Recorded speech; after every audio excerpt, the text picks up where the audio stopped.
একজন মানুষ যদি ৭ বা ২৪ ঘন্টার ভিতর এনআইডি কার্ড পেতে পারে, তাহলে সাধারণ মানুষ কি করেছে? আমার মায়ের ভোটার আইডি কার্ড এক জায়গা থেকে আর এক জায়গা পরিবর্তন করা হয়েছে, এখন পর্যন্ত তারা কার্ড দিতে পারেনি। এমনও রোগ রয়েছে যারা এখন পর্যন্ত ডিজিটাল কার্ডটা পর্যন্ত পায়নি, হাজারবার অফিসে যাওয়ার পরও পায়নি। তাহলে যেই কারণে জুলাই যোদ্ধারা বৈষম্য দূর করার জন্য যেই আন্দোলন করেছে, সেই বৈষম্যটা কোথায় গেল? হয়তো আমরা এক ফ্যাসিবাদকে হটিয়েছি, কিন্তু এখনও আমরা আর এক ফ্যাসিবাদকে দেশে বসানোর জন্য প্রস্তুতি নিচ্ছি।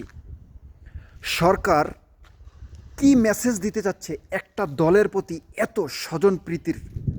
কি মেসেজ দিতে যাচ্ছে বাংলার মানুষকে? এটা বাংলাদেশের মানুষ জানতে চায়।